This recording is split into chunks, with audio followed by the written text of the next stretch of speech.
Ευχαριστώ πολύ, κύριε Πρόεδρε. Κύριε Υπουργέ, κυρίες και κύριοι συνάδελφοι, ζητάμε να πάρετε πίσω την τροπολογία την οποία φέρατε μέσα στη νύχτα και αφορά την εταιρεία Ανάπλαση ΑΕ, Ανάπλαση Αθήνας ΑΕ, και για να μας καταλαβαίνει και ο ελληνικός λαός τι λέμε, είναι μια εταιρεία με περιπέτεια, και θα πω ποια περιπέτεια, η οποία διαχειρίζεται έργα πνοής για την Αθήνα από το Βοτανικό μέχρι τη Λεωφόρο Αλεξάνδρας, το νέο γήπεδο του Παναθηναϊκού και το παλιό γήπεδο του Παναθηναϊκού, και 45 περίπου εκατομμύρια ευρώ τα έργα που είναι σε εξέλιξη. Τι έκανε λοιπόν η κυβέρνηση της Νέας Δημοκρατίας? Μέσα στη νύχτα, όχι με νόμο για να συζητηθεί σε επιτροπές, να εκφραστούν τα κόμματα και να γίνει η απαραίτητη η στοιχειώδης διαβούλευση, έφερε τη συγκεκριμένη τροπολογία και από το Διοικητικό Συμβούλιο της συγκεκριμένης εταιρείας βγάζει το νέο δήμαρχο της Αθήνας, το Χάρη Δούκα, και αφαιρεί από το Διοικητικό Συμβούλιο και όλα τα μέλη του Διοικητικού Συμβουλίου που είναι αυτοδιοικητικοί. Μέσα στη νύχτα λοιπόν κάνει αυτή την επιδρομή, την αντιαυτοδιοικητική, την αντιθεσμική, χωρίς καμία εδώ. Και αυτό δεν αποτελεί μόνο χτύπημα στο μαλακό υπογάστριο της αυτοδιοίκησης και των θεσμών για άλλη μία φορά. Τα ίδια κάνατε και με τις υποκλοπές, τη συγκάλυψη, τους θεσμούς, τις ανεξάρτητες αρχές, την ΑΔΑΕ και ούτω καθεξής. Όμως είναι και χτύπημα στο πρόσωπο του νέου Δημάρχου Αθηναίων, του Χάρη Δούκα, προσωπικά. Και εγώ θέλω να θέσω από το βήμα της Βουλής, γιατί το κάνετε αυτό? Δεν τον είδατε μέχρι τώρα ποιος είναι ο Χάρης Δούκας? Γιατί το κάνετε αυτό? Είναι δήμαρχος επειδή προέρχεται από διαφορετική παράταξη? Επειδή δεν ανήκει στην παράταξη της Νέας Δημοκρατίας? Επειδή είναι ένας προοδευτικός δήμαρχος που δεν πιστεύατε ποτέ ότι θα εκλεγεί? Είναι ένας δήμαρχος που κατάφερε και συνεπήρε όλο τον κόσμο τον προοδευτικό και κατάφερε να αναδειχθεί σαν φως μέσα στο σκοτάδι? Για ποιο λόγο το κάνετε αυτό? Δεν είδατε δείγματα γραφής από τον Χάρη Δούκα, από τον νέο δήμαρχο? Προσπαθείτε να του τραβήξετε το χαλί κάτω από τα πόδια πριν ακόμη ξεκινήσει, 3 μέρες πριν την ορκομοσία του Δημοτικού Συμβουλίου. Ή μήπως παίρνετε τα μέτρα σας? Ή μήπως έχετε να φοβηθείτε κάτι? Γιατί προανήγγειλε ο νέος δήμαρχος ότι θα τα ελέγξει όλα. Το αυτονόητο. Αυτό που ζητάει ο ελληνικός λαός από μας. Να τα ελέγχουμε όλα, οριζοντίως και καθέτως, φτάνοντας όσο ψηλά και αν φτάσει.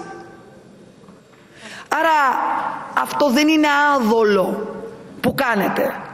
Και το κάνετε με τέτοιον τρόπο που προκαλείται και τη μνήμη μας, διότι προεκλογικά μιλήσατε για την καλή συνεργασία την οποία πρέπει να έχουν οι νεοεκλεγέντες με την κυβέρνηση, δίνοντας μήνυμα στον ελληνικό λαό, που ο ελληνικός λαός όμως σας έγραψε στα παλαιότερα των υποδημάτων. Αυτό έκανε. Και στη Θεσσαλία το έκανε και στην Αθήνα το έκανε. Και μιλάω και για τη Θεσσαλία, γιατί εκεί είχαμε επιδρομή κυβερνητικών, και μάλιστα με έναν τρόπο που έχει γραφεί με μελανά χρώματα στην τοπική ιστορία. Θα θυμηθώ τον κύριο Αυγενάκη, ο οποίος ήρθε ευθέως και μίλησε στους αγρότες μας ότι αν θέλετε να δείτε προκοπή μετά τις πλημμύρες, επιλέξτε το σωστό περιφερειάρχη και ούτω καθεξής. Κοιτάξτε, όλα αυτά που κάνετε βλέπετε ότι δεν έχουν απήχηση στον ελληνικό λαό. Ναι, ξέρω, κραδένετε το 41% ξανά και ξανά. Αυτό όμως είναι κάτι που αλλάζει.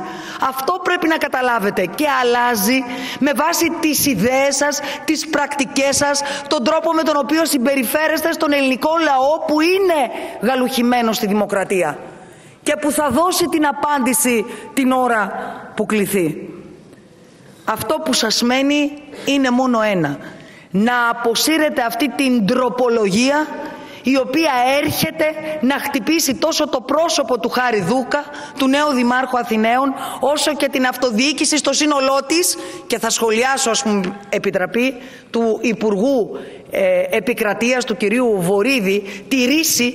Ας φέρνατε εδώ ότι θέλετε να συμμετέχει ένας από το Διοικητικό Συμβούλιο της ΚΕΔΕ και να το συζητούσαμε. Μα είναι δυνατόν να απαντάτε έτσι στην αντιπολίτευση, στα κόμματα της δημοκρατίας, τους πυλώνες της δημοκρατίας? Εμείς πρέπει να σας υποδείξουμε, αν θα έπρεπε, σε ένα τέτοιο Διοικητικό Συμβούλιο να συμμετέχουν μέλη της ΚΕΔΕ, δήμαρχοι και ούτω καθεξής? Εσείς δεν το αντιλαμβάνεστε αυτό? Δεν το αντιλαμβάνεστε. Και να σας πω γιατί δεν το αντιλαμβάνεστε. Δεν το αντιλαμβάνεστε, αγαπητοί μου, διότι την αυτοδιοίκηση τη βλέπετε μέσα από τα δικά σας μάτια, και τα μάτια σας έχουν να κάνουν μόνο σχέση με το ότι είναι το μακρύ χέρι της κυβέρνησης. Θέλετε να τους έχετε σφουγγοκολάριους, θέλετε να τους έχετε ως φιοκάμπτες, θέλετε να τους έχετε υποτελείς. Δεν πιστεύετε στην αυτοδιοίκηση της δημοκρατίας, της δημιουργίας, της συνέργειας. Δεν πιστεύετε στην αυτοδιοίκηση που θα ανοίγει δρόμους στην πατρίδα μας και στο λαό μας. Δεν πιστεύετε στην αυτοδιοίκηση που θέλει οξυγόνο και περισσότερο φως. Να λοιπόν, κυρίες και κύριοι συνάδελφοι, να λοιπόν γιατί χρειάζεται ο αγώνας μας στο μετερίζει της πρώτης γραμμής. Να γιατί είμαστε απαραίτητοι. Να γιατί ο λαός είναι απαραίτητος να δίνει δύναμη στις φωνές μας και να αντιστεκόμαστε σε αυτό. Γι' αυτό λοιπόν η νέα χρονιά θα πρέπει να σηματοδοτηθεί από όλα αυτά. Από περισσότερο φως, περισσότερους ήλιους, περισσότερο οξυγόνο, για να δώσουμε με τη σειρά μας οξυγόνο σε εκείνους που θέλουν να δημιουργήσουν για την πατρίδα και το λαό μας. Έτσι λοιπόν το 2024, κυρίες και κύριοι συνάδελφοι, να το υποδεχθούμε με περισσότερη δημοκρατία και εμείς με περισσότερη δύναμη να παλεύουμε για τους ανθρώπους μας. Τους αξίζει σε αυτή τη χώρα. Εύχομαι σε